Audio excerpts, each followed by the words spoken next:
And you've got to hand it to these Aussies. They said they'd be brutal in other parts of the game, not the set piece. The forwards with a lovely drive. Gitto flat again. And then England just can't haul down Latham.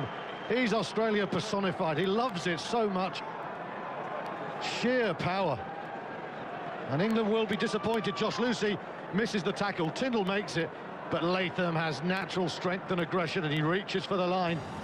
That's a good try. The forwards drive. Gitto's flat line, the distribution, and then Latham. Thank you very much. And England, if they didn't know it before, have quite some game on. Well, having absorbed that early England pressure, Australia looking full of venom now. Their second try, scored by Latham. Now the new kicker, Gitto, with Flatley off the field injured.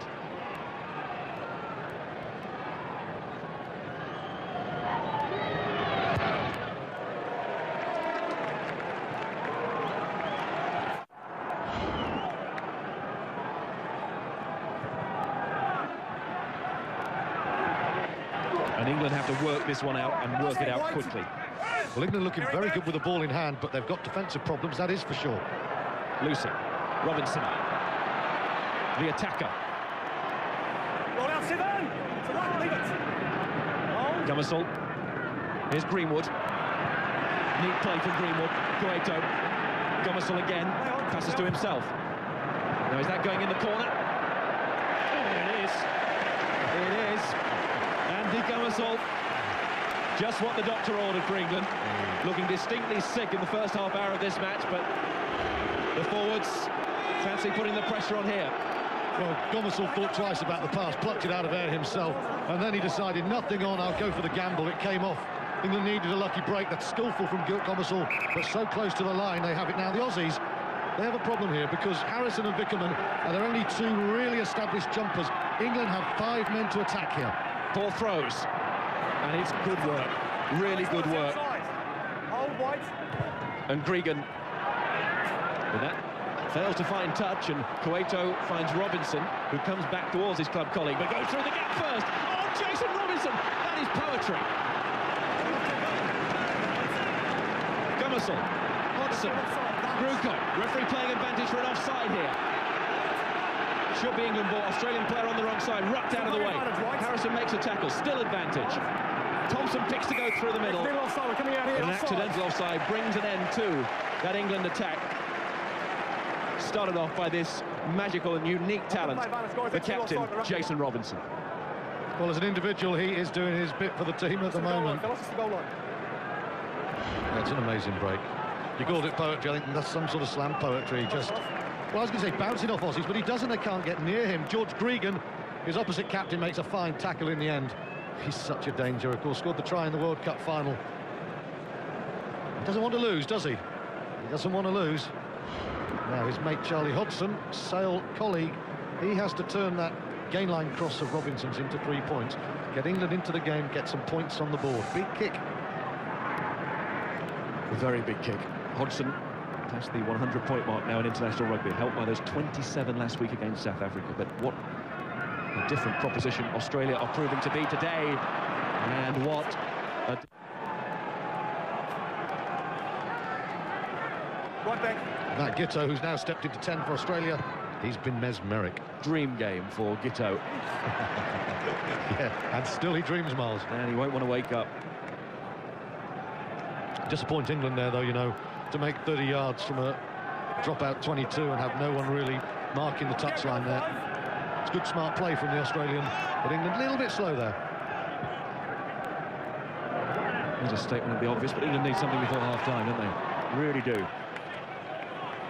Thompson will have another go at this line-out. I tell you, Harrison and Vickerman are doing well because they've only got 2 out-and-out jumpers, but Justin Harrison is competing so hard at the line-out. Competitive juices flowing here, as we all knew they would from Australia, and in particular their pack, who have been written off in the run-up to this match. Move across the line, White. Give yourself a good get. I think Eddie Jones would have been delighted with all the press against him.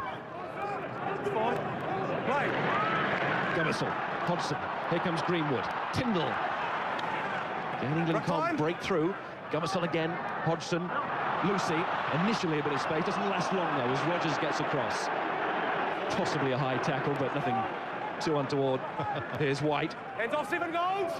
For a few of South West London, I think pretty fair if you're a neutral there. Gummersall to Hodgson.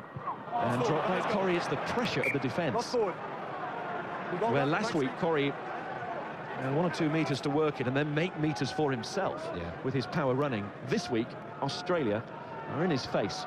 And that's why that ball was put on the floor by England's number 8. Yeah, when he's taking it on the gain line, he's doing well, but not when he's carrying it to the gain line. And I'm just looking at this first 35 minutes. It takes me back to a couple of weeks ago in Paris, where France really had the wood on Australia in the first half, but Australia's defence kept them in the game. Really up for this one. Gummersall tries to make the tackle, but Lyons has gone again. He's having a fantastic match too, and then Phil Waugh. And now Giteau and Rogers. Good tackling from Greenwood. 2 replacements on each other there, and England get a penalty for holding on. And is this England's chance to get onto that scoreboard before the interval? Robinson's coming forward from fullback to give the instruction, but I think Hodgson knows exactly what is going to happen here.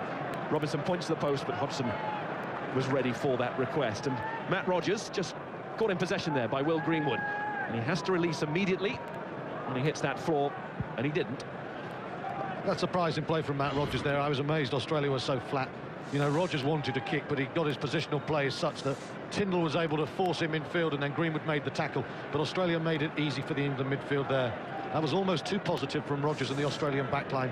A left boot downfield would have been the answer. Instead, Hodgson should atone for his previous miss. Has to atone for his previous miss. Charlie Hodgson gets an encouraging clap from Mark Cueto, but the anguish in the stands no doubt reflected in the minds of the England coaches there, as Charlie Hodgson misses for a second time from a position where he would normally slot those. Here comes Cueto now for England.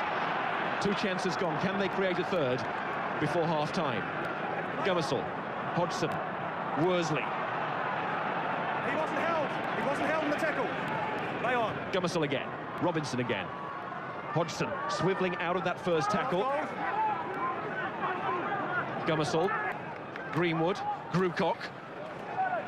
Gummersall the scrum half, but it's Cueto on his own. He's going to have to do something remarkable here, or at least wait until support arrives, and that's exactly what he's done. Robinson, double tackle again. Harrison and Gregan.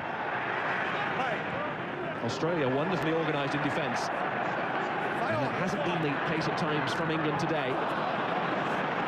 Greenwood, England getting frustrated. Not able to find the key. Tyndall. You won't look for a key, Mike Tyndall. He'll try and batter that door down.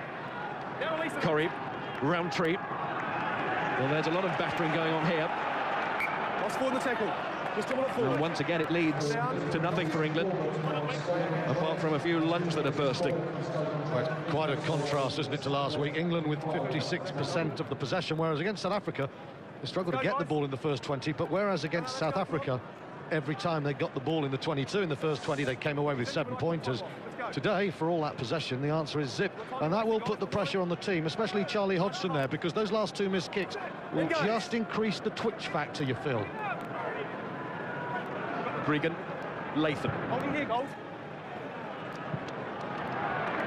And there's a player who knows exactly how much time is left in this first half, and just probing with that kick and pushing England back onto their back feet. That's what Matt Rogers should have done when he was penalised.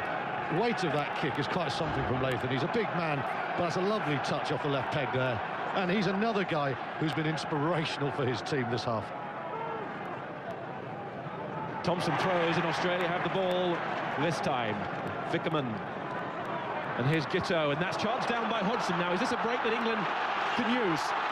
Lucy trying to get men there to the breakdown, England, and they've got them On the ground, flicking up with the hands. but illegal work. Not getting to their feet and just using the hand in that On the ruck ground, that you're had going to go after formed. tackle. You must get to your feet before you can play it. Half a chance, and they need to take these chances because Australia are going so well. Daniel Vickerman there nicked that one. See what they're doing though, they're reading where England are going and they're double banking number 4 and 5, but then the chip from Giteau and Hodgson with a sublime pickup and lovely offload to Greenwood. Having a shot, fellas. Lucy's taken down, and you can see, flicks it there, off the floor. You have to get up to play the ball. You can't do that. And Paul Honus in a fantastic position there. You can't argue with the referee. Spot on. And now Australia are going for what? 40 minutes on the clock, Miles. A bonus 3 points, I think you'd call this. It's almost a shot to nothing, isn't it? They are aware. They've asked the question. And Latham knew a couple of minutes ago with that kick. And it was around about 38, 39 minutes on the clock. Now we've slipped into the 40-minute plus period, and Giteau is going to try and give this absolutely everything, and therefore give Australia a 15-0 lead at half-time. Can the young man do it? He's had a wonderful first half. Oh, it's on its way, but it's just going to fall short and wide too. It's a good effort. Referee checks his watch. He knew, we knew, and Australia go off despite that missed kick from Giteau. He has been a leading light in the first period. Terrific display from him, and having to move position as well with Flatley going off. It didn't affect his stride at all. Two wonderful tries, first from Paul, then from Latham. Here's Stewart. To play a flat game. To his credit, he tried to do it. The vision was there, not quite the execution. I think defensively, they need Greenwood's experience here to just shore up against an Australian team that are really up for this. Moody chasing the Hodgson kick-off to this second half. It's gone forward, but England certainly coming out of the traps there. And they looked fully pumped up, and they need a big 10 minutes here to get back in this game. It's a good kick from Hodgson and a very good chase from Lewis Moody, but it just went forward off him. And quite rightly, as Australia's put in there. I don't think George Gregan will want Australia doing anything too flash at the start of the second half in the shadow of their own post. Amazing record for Gregan against England. This is his 12th appearance against the old enemy. And of course a record. Gregan to Giteau. Robinson trying to get across there to field this one, and does. But then his kick is as much charged down as kicked straight at Takiri, and Robinson bundled over the touchline.